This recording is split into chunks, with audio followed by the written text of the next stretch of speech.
Portanto, ide, fazei discípulos de todas as nações, batizando-os em nome do Pai, e do Filho, e do Espírito Santo. Mateus, capítulo 28, versículo 19. Assim diz o Senhor: quem tem ouvidos para ouvir, ouça o que o Espírito diz às igrejas.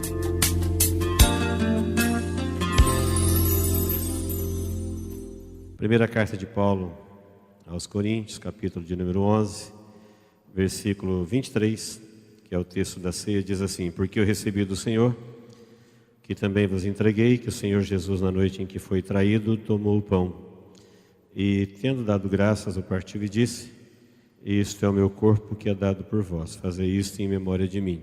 Por semelhante modo, depois de haver ceado, tomou também o cálice, dizendo: este cálice é a nova aliança no meu sangue. Fazei isto todas as vezes que o beberdes em memória de mim. Porque todas as vezes que comerdes este pão e beberdes o cálice, anunciais a morte do Senhor até que Ele venha. Por isso, aquele que comer o pão ou beber o cálice do Senhor indignamente, será réu do corpo e do sangue do Senhor. Examine-se, pois, o homem a si mesmo, e assim coma do pão e beba do cálice. Pois quem come e bebe sem discernir o corpo, come e bebe juízo para si. Eis a razão, porque há entre vós muitos fracos e doentes, e não poucos que dormem. Porque se nos julgássemos a nós mesmos, não seríamos julgados. Mas, quando julgados, somos disciplinados pelo Senhor, para não sermos condenados com o mundo. Até o versículo de número 32. Eu creio que todos que estão aqui já ouviram, já leram esse texto algumas vezes. Ou já ouviram, né? A Manancial existe desde março de 2000.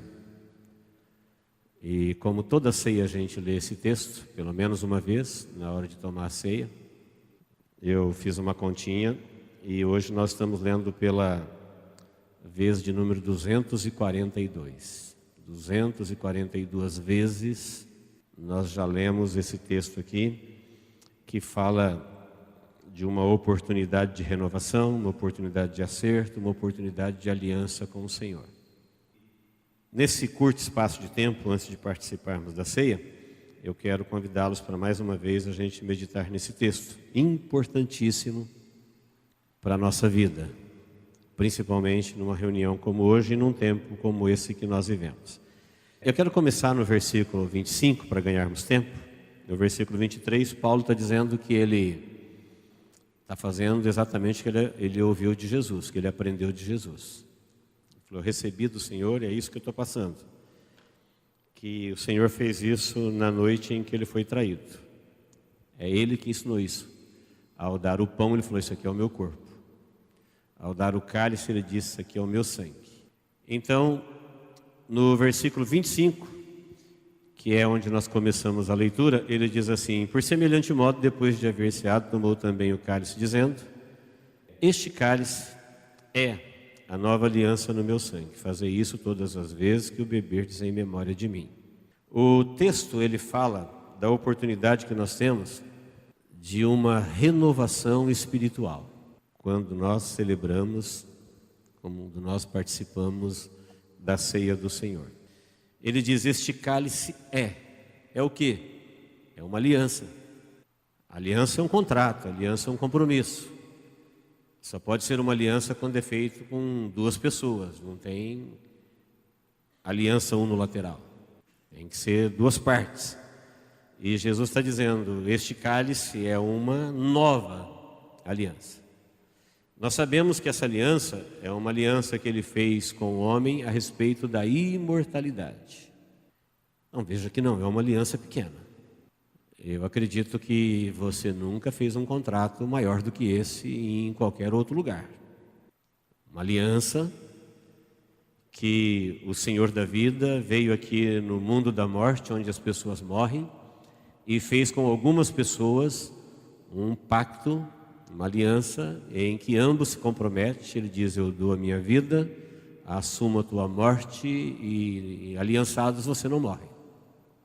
É uma aliança pela vida trata-se de uma aliança da imortalidade. E em toda a Bíblia você vai ver isso explicado, que Deus fez esse pacto com algumas pessoas na terra. E este pacto ele não pode cair no esquecimento, ele não pode ser menosprezado, ele não pode ser feito de qualquer forma. Por isso a ordem para não fazê-lo indignamente e não deixar ele cair no esquecimento. O termo aqui é em memória, todas as vezes. Como eu disse, só aqui nós já fizemos isso 242 vezes. E não sabemos quantas mais iremos fazer. É uma aliança pela vida, pela imortalidade, portanto, quem fez esta aliança é a maior aliança que fez. Não tem nada, nenhuma outra que você possa fazer em vida, em qualquer direção, que possa se comparar. Daí, a gente vê a importância do texto. O versículo 26, quando ele diz todas as vezes, ele está falando de renovação. Ele não diz feito uma vez, está feito. Não, você vai renovar isso. Todas as vezes que você comer e que você beber, você vai renovar. E quando você comer e beber, fazendo isso, você está anunciando para você mesmo e para quem quer que seja a morte do Senhor. Está dizendo, ele morreu por mim. É por isso que eu faço isso. Os elementos naturais da ceia, pão e suco da vide, simbolizam isso, eles são simbólicos. Mas eles têm uma representação espiritual de um alcance transcendente. Ele diz, quando você fizer isso, você tem que saber disso. Que ao comer e ao beber, você está anunciando a morte do Senhor, portanto, você sabe que Ele morreu e que Ele morreu por você, e que Ele morreu por você para te dar a vida, e é uma aliança que você tem com Ele, e Ele com você, em que Ele deu a vida dele por você, e você deu a sua vida por Ele, vocês estão em acordo, e todas as vezes que você fizer isso, você está anunciando isso, e você vai anunciar a morte do Senhor. Onde o Cordeiro morreu, o pecador viveu. Onde o Cordeiro não morreu, o pecador morreu. Isso está em todo o Antigo Testamento. Sem Cordeiro de Deus que tira o pecado do mundo na vida de alguém, Jesus não morreu, portanto o pecador está vivo, ele morrerá. Agora o Cordeiro morreu, você está anunciando a morte do Senhor na sua vida. É uma aliança que você tem. E você vai fazer isso até que Ele venha. Você vai renovar essa aliança até Ele vir ou enquanto você estiver vivo. Se você estiver vivo, quando Ele vier, você vai estar aqui também. Ele disse, eu não beberei mais com vocês do suco da vide até que se cumpra no reino de meu Pai. Então a ceia definitiva, a verdadeira, que não será simbólica, essa é simbólica. Ela está apontando para uma que vai acontecer no céu. Você vai renovar isso até Ele vir. Então quando você faz isso, você está dizendo para Deus, para você mesmo e para quem quiser saber que os termos da aliança está vigente. Os tempos mudaram, os costumes mudaram, a sociedade mudou, a religião mudou, mas nós estamos firmes no propósito. Você está dizendo para Deus, Deus, isso aqui está valendo na minha vida, tudo isso daqui está valendo. Isso para mim é uma aliança com Deus, é uma aliança entre pessoas, uma humana e outra divina. E Ele propôs, Ele falou, é uma nova aliança, é a última aliança, é a maior aliança, não tem outra. Todas as outras alianças que Deus fez com o homem no passado, desde o Éden, elas foram quebradas pelo homem. Foram 8 ao todo, essa é a última, é a nova. E a consequência daquele que não está em aliança ou quebrar ela será muito grande na vida daquele que o fez. Então ela vai ser renovada todas as vezes até você entrar na vida. Que você está celebrando que você está num pacto de imortalidade. Isso é simbólico, é pela fé, mas é vivo, é real. Até quando? Até entrar na vida. Quando você entrou na vida, você não precisa mais disso. O fim da fé é a salvação. Quando você chegar na salvação plena, nós não precisaremos mais de fé. Pedro falou que o fim da fé é a salvação de nossas almas. No versículo 27, vamos versículo por versículo, diz: por isso aquele que comer e beber indignamente será réu. Réu quer dizer culpado. Diz que ele será acusado, ele será réu do corpo e do sangue de Jesus. Aqui muitas pessoas ficam com medo sem saber o que o texto está dizendo. Quando ele está dizendo que aquele que comer e beber indignamente, ele não está falando da pessoa. Porque a pessoa, sem Jesus, ninguém é digno. Com Jesus, todos são. Não tem maior, menor, melhor. Sem Jesus, digno ninguém é. Com o sangue de Jesus na sua vida, com a aliança, com o pacto da imortalidade, então todos são dignos. Mas ele está falando não da pessoa, mas da celebração, da aliança. Ele está dizendo que aquele que comer é a celebração, não é a pessoa, o celebrante.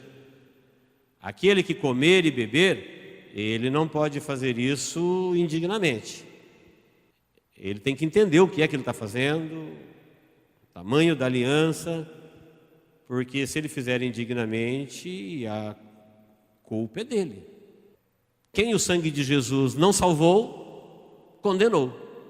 A humanidade é dividida em relação ao sacrifício de Jesus em duas. Quem o sangue dele não salvou, foi culpado porque ele foi derramado. Porque ele morreu pelo pecador.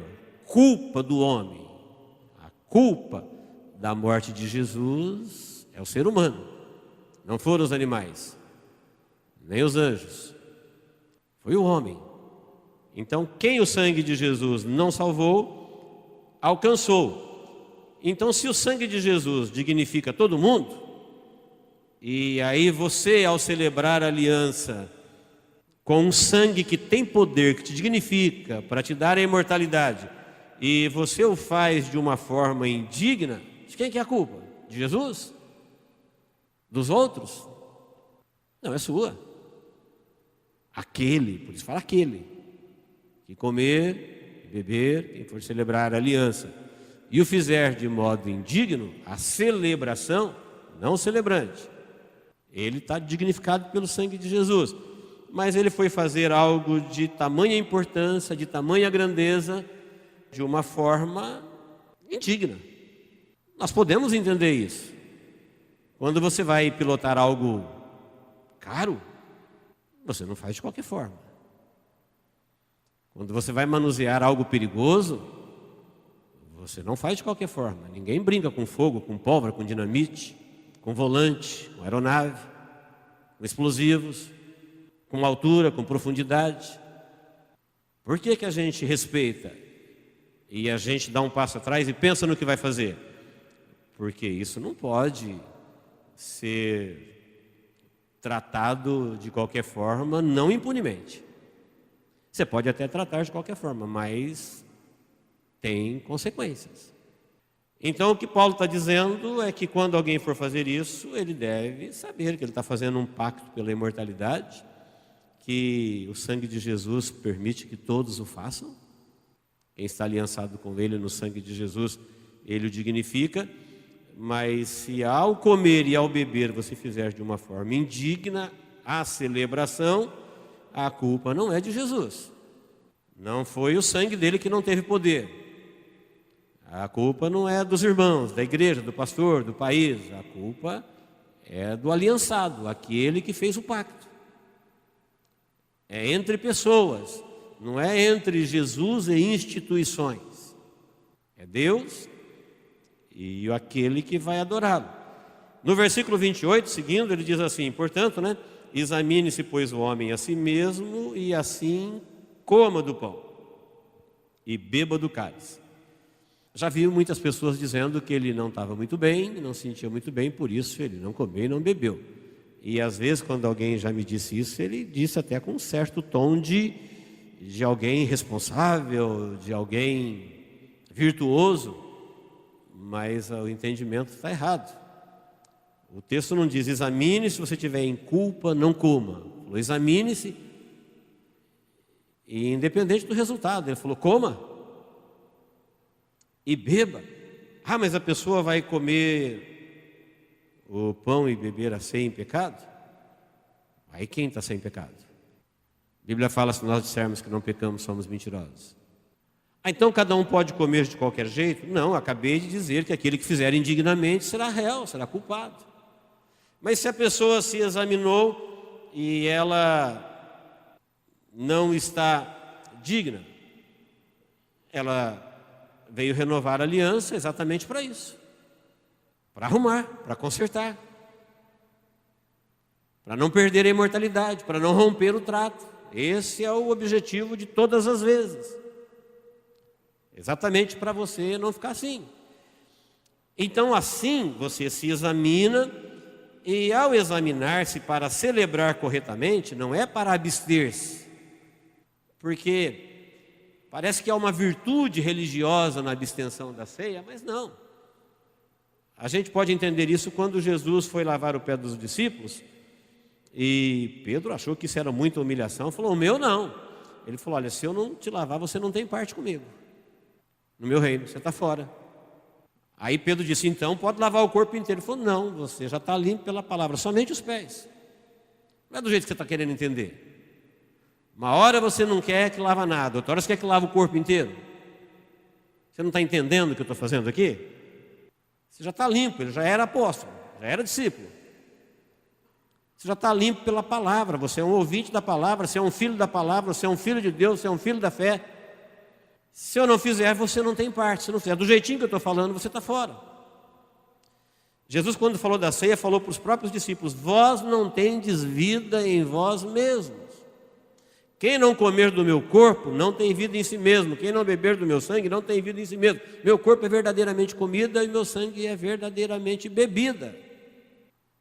A vida que nós temos foi doada, ela não é espontânea. Nós não nos geramos. Vocês não têm vida em si mesmo. Então, examinar-se para celebrar corretamente, não para abster-se. Porque não comer e não beber é pior do que comer sem examinar. Quem não come e não bebe está fora, não celebrou aliança, não renovou. Na vida dele, ela está interrompida. Não está vigente. Teve as oportunidades que teve, ele não renovou. É como alguém que tem um contrato e chegou o prazo, não renovou. Qualquer tipo de aliança. Se não renovou, quando você for usar os termos do contrato que pode te beneficiar, alguém vai dizer, não, isso aqui está vencido. Você está dirigindo, mas a sua habilitação está vencida, você não pode fazer isso. Você está pleiteando alguma coisa, mas a data aqui está vencida, isso aqui não foi renovado. Foi feito uma única vez e acabou. Então, queridos, o texto está dizendo que você vai examinar-se para celebrar corretamente. Se você achar-se indigno, eu já disse que indignifica Jesus. O objetivo é renovação, é restauração.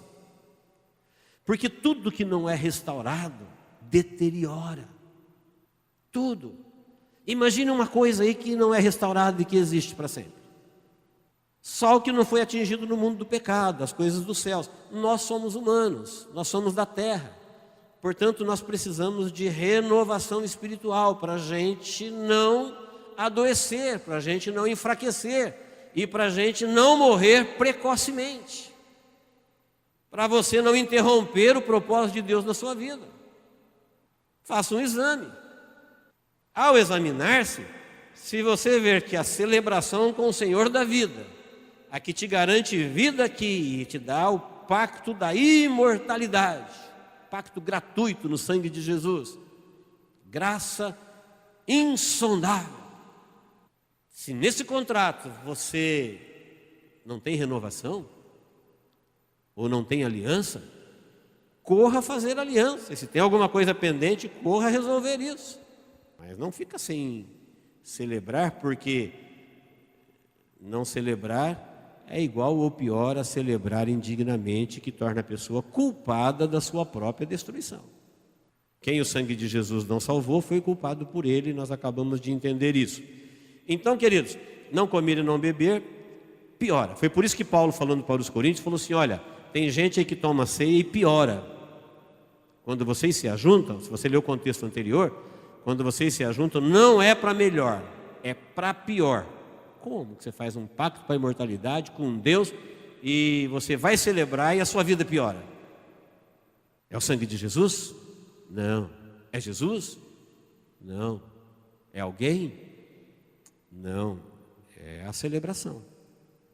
Ela está sendo feita de uma forma indigna do que estamos falando.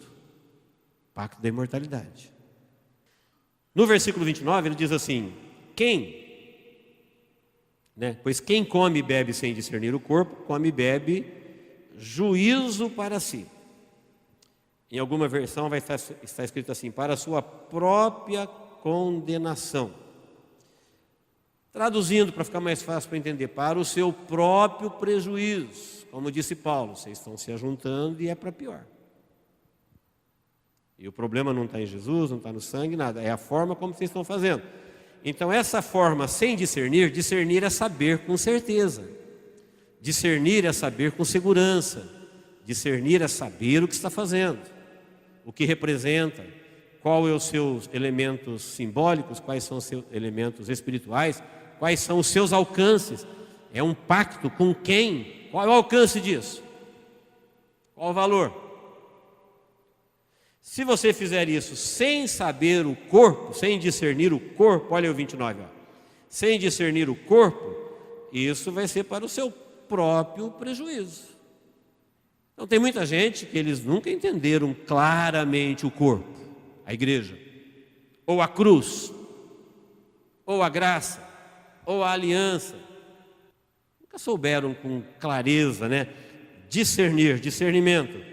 Então a pessoa que faz sem saber, ele faz para o seu próprio prejuízo. Ao desvalorizar a oportunidade de sarar, ele adoece. Ao não lidar corretamente com a possibilidade da vida, ele morre. Ele não se interessou por isso, não sabia o que estava fazendo.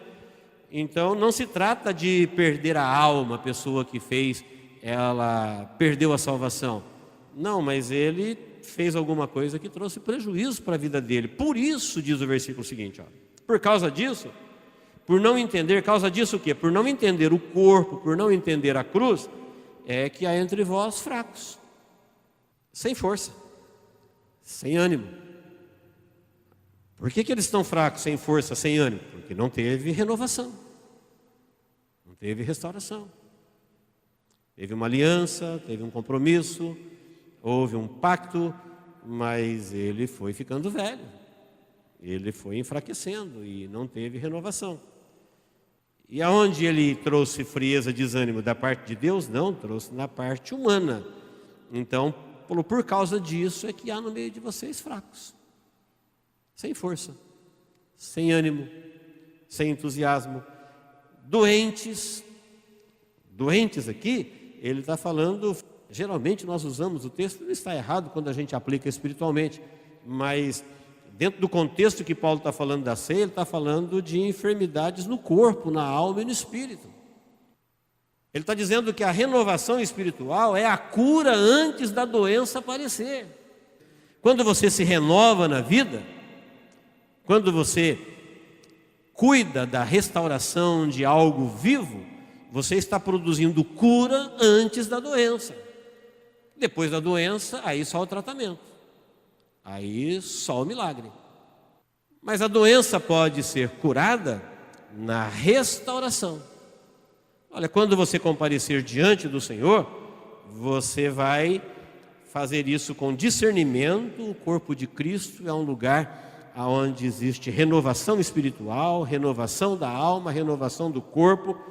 E isso pode trazer cura a muitas doenças que não existem e nem existirão.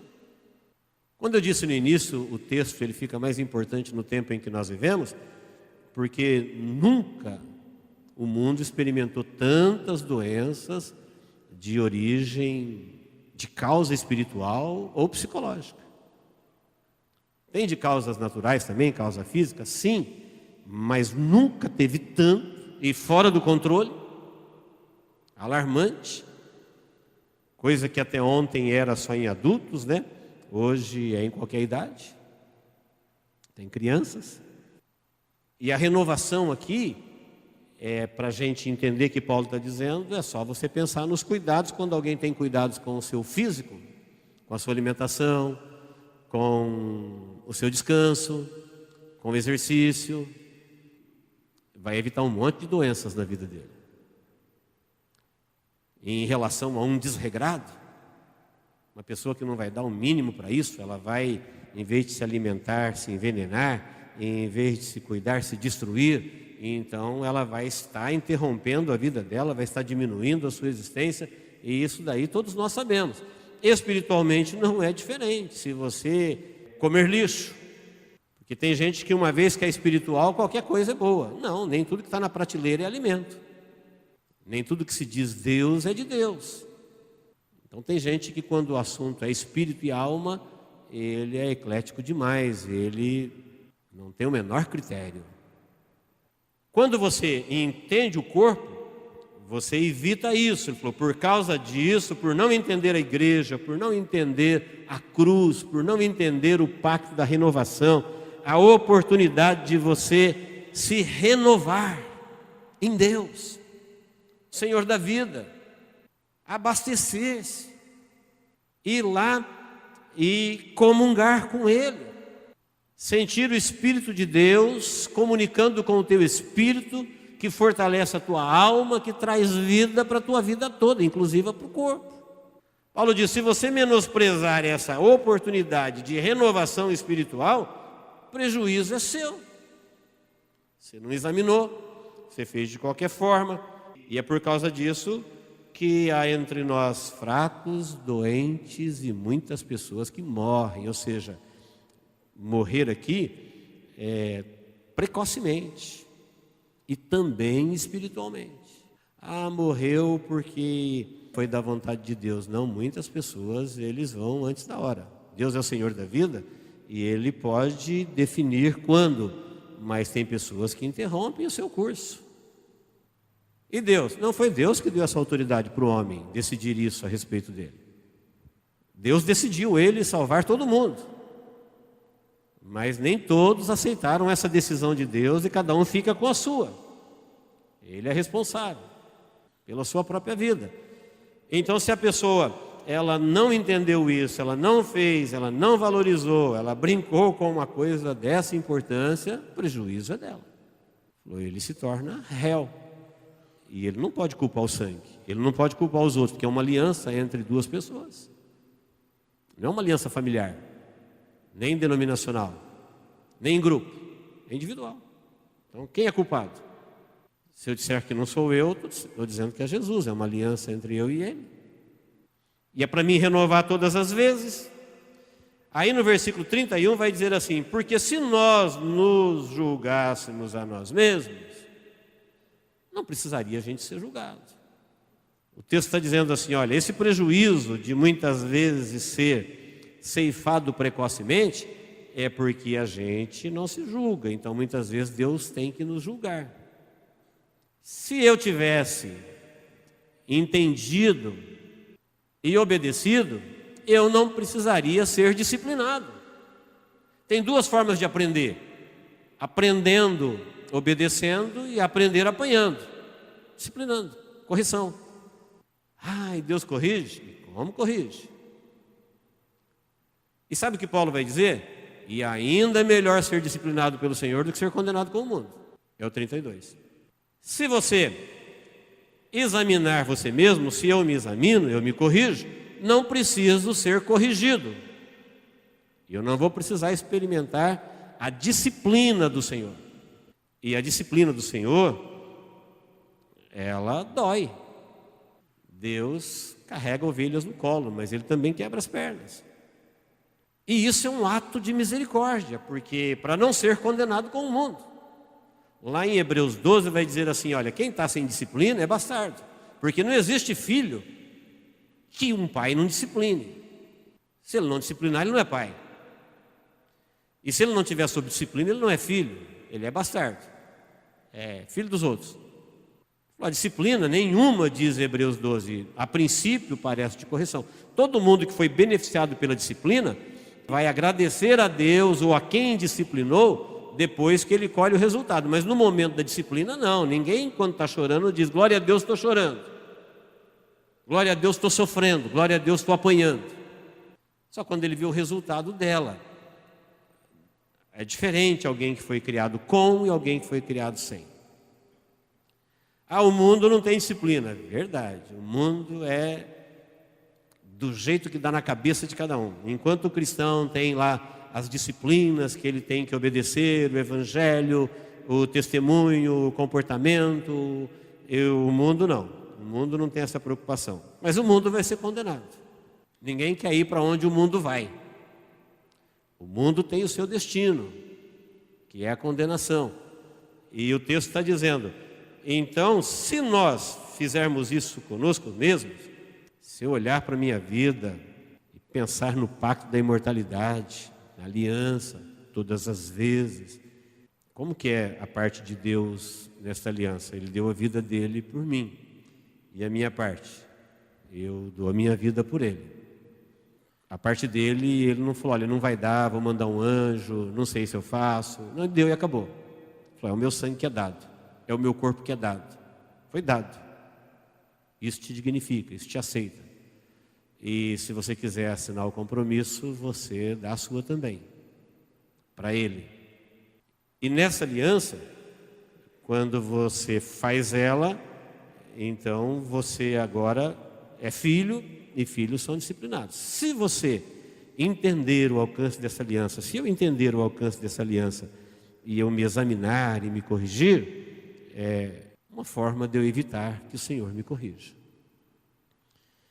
Tem duas formas de você saber que bater a cabeça na parede dói. É você ouvindo alguém que bateu e disse que dói, ou você bater a sua. Se você encontrar um semelhante que foi disciplinado e dizendo: olha, o Senhor me quebrou, o Senhor tirou meu mundo, o Senhor puxou meu tapete, e você vai entender que o que eu estou dizendo é bíblico. E você pode aprender com ele e dizer: eu vou obedecer antes que ele faça isso comigo. Em 1 Coríntios 10, Paulo usa todos os exemplos de indisciplina lá no deserto e fala: olha, tudo isso está registrado para que a gente não faça a mesma coisa. Quem tratou a Deus dessa forma, olha, provocaram a Deus no deserto com idolatria e ele os matou. Provocaram a Deus no deserto com promiscuidade. Ele mandou praga no meio deles e os destruiu em grande quantidade. Provocaram a Deus no deserto com rebelião. E era um povo que ele tinha tirado do Egito. E agora em 1 Coríntios 10, Paulo usa todos esses exemplos e fala assim: olha, isso está escrito para o nosso ensinamento. A gente não precisa enfrentar a disciplina do Senhor para saber que ele disciplina. Já teve gente que ele disciplinou e a gente sabe como que foi. Eu não preciso perder a bênção da primogenitura para aprender que perde. Eu já vi que Esaú trocou e perdeu. Eu não preciso ter o meu nome apagado no livro da vida para entender que isso acontece. Judas foi um dos escolhidos e o diabo encheu seu coração. Mas Judas é um caso... Não, Judas nunca ficou possesso de cair no meio dos 12. Mas o diabo encontrou lugar no coração dele. Eu posso aprender. Não preciso ter a minha experiência, bater a minha cabeça lá para ver que dói. É o que Paulo está dizendo. Olha, eu recebi do Senhor, é assim, a aliança com Deus é assim. É a aliança pela imortalidade. Jesus, quando falou dessa aliança, ele falou: isso não é pesado, ele falou: meu fardo é leve. Imagine se a aliança pela imortalidade estivesse na mão dos homens, quanto custaria? Quem poderia pagar? Imagine se o direito da vida estivesse na mão do diabo. Não, o direito da vida está na mão de Jesus. Ele falou: olha, o meu fardo é leve, o meu jugo é suave. Ele não está dizendo: eu vou matar você. Não, ele falou: eu vou morrer por você primeiro, para te dar o direito da imortalidade. Você só vai entender isso e celebrar isso, para deixar isso vigente, vivo na sua vida, enquanto você viver, ou até Jesus voltar. É o pacto pela vida, portanto, enquanto viver, até entrar na imortalidade. para que o pacto não fique vencido. Isso é uma coisa que a gente pode entender. A rua, se não for renovada, ninguém transita. O imóvel, se não for renovado, com o tempo ninguém habita. Tudo tem que ser renovado. A nossa comunhão com Deus, a nossa aliança com Deus, ela precisa ser renovada. E o texto diz: se você fizer isso por você mesmo, isso não vai trazer prejuízo para a sua vida. Você não vai ficar fraco, nem doente, nem morrer precocemente. Você vai receber muitas curas antes da doença chegar, de origem espiritual, de origem psicológica, psicossomática, ou até mesmo de origem física. Isso quer dizer que a gente não vai adoecer? Não, está dizendo que você vai evitar muita coisa. Por quê? Porque você vai estar renovando, trazendo vida, renovando, renovando, renovando. Quantas vezes a gente está jogando a toalha ou surtando por coisas pequenas? É só fraqueza. É só fraqueza. É só você imaginar uma pessoa que está no exercício das suas forças e num outro momento, quando ela está sem força nenhuma. É a mesma pessoa, alguns cuidados e o quadro mudou radicalmente. Renovação. É você entender que existe o Senhor da vida e que nós, além de sermos limitados, nós também temos pouca força. Nossa autonomia é pequena. Nós ficamos pouco tempo sem respirar, pouco tempo sem comer. Se você ficar o dia inteiro em pé, as suas terminações nervosas da perna reclamam de dor, das costas. E você precisa procurar uma posição para renovar. Você precisa arrumar um jeito de descansar as pernas. Nós entendemos de físico. Você ficar sem comer, você tem que fazer alguma coisa, o organismo. E espiritualmente, às vezes a gente descuida. E quando temos oportunidade, às vezes uma vez por mês, nem todo mundo sabe o que está fazendo. É uma oportunidade.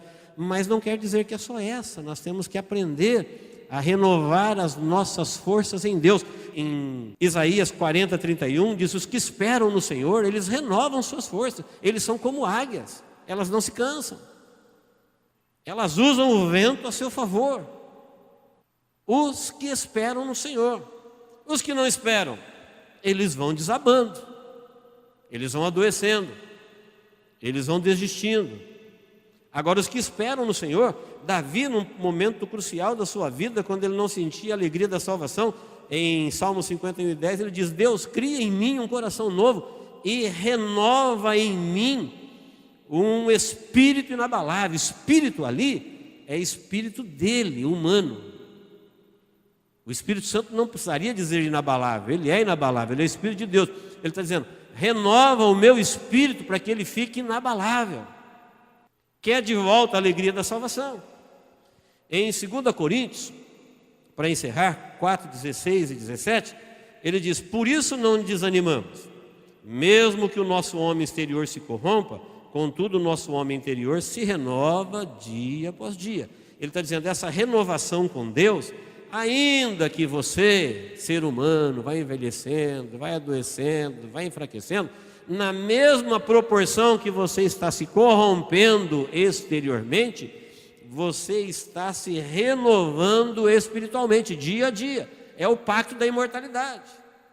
Enquanto o mundo está se despedindo da vida a cada dia, nós que somos do pacto da imortalidade, à medida em que você vai se despedindo da vida, você vai se renovando para a vida da imortalidade. Ainda que. E no versículo 17 diz assim: por quê? Porque a nossa leve e momentânea tribulação produz para nós um eterno peso de glória. Olha os termos: eterno. Como é que ele chama a nossa tribulação de leve e momentânea? Leve. Porque você compara uma coisa quando ela é leve ou pesada, quando você compara o sacrifício e a recompensa. Quando é um peso eterno de glória, e o que você vai sofrer por isso, deixa ela leve.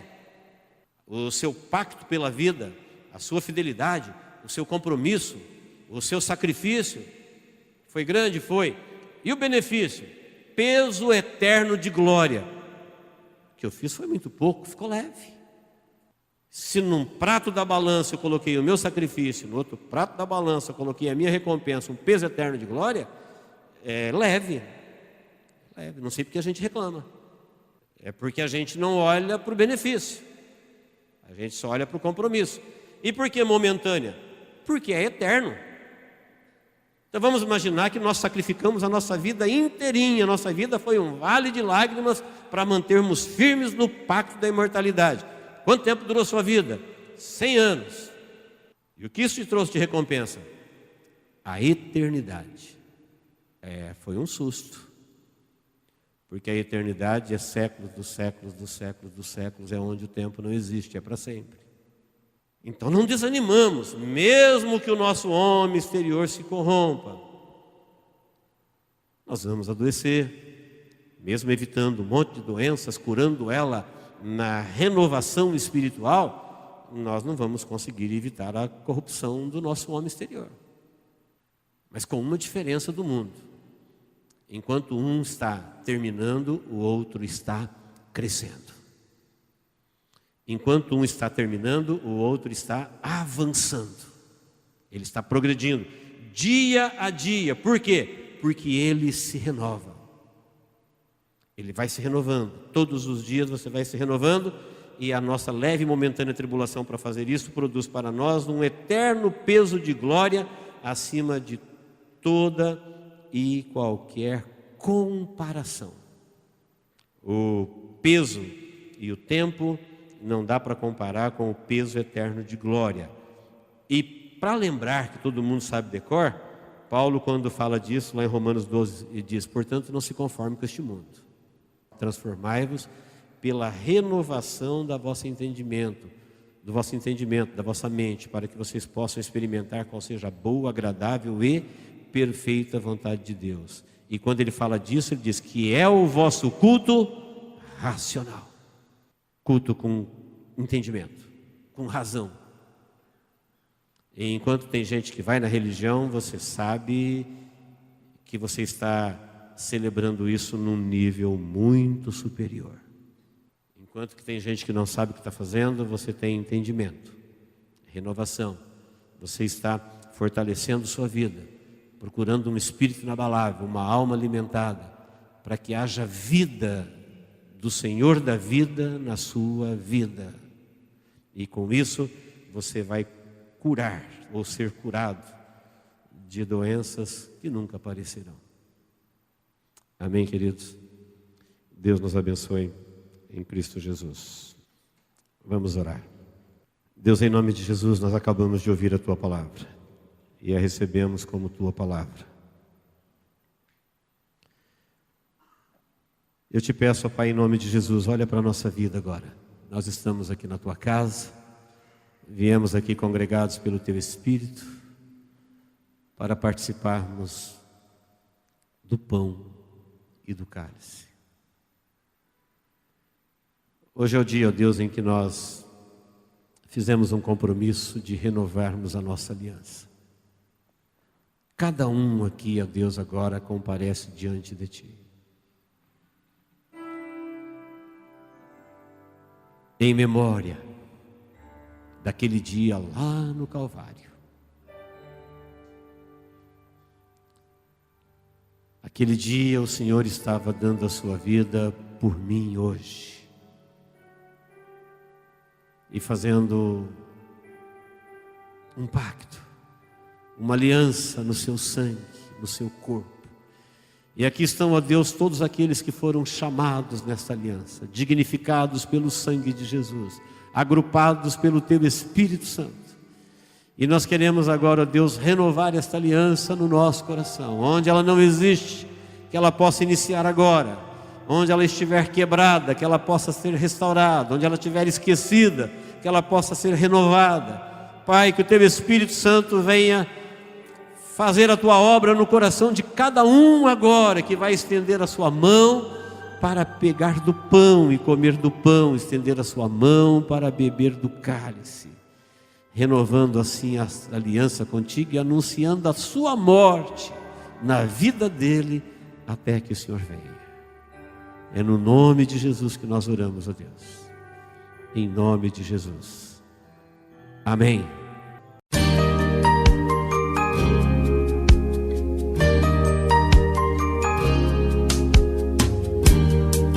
Esta mensagem foi gravada ao vivo quando ministrada na Igreja Evangélica Manancial. Este tema e outros mais estão à disposição do público a preço de custo, com o único objetivo de proclamar a palavra de Jesus nestes últimos dias.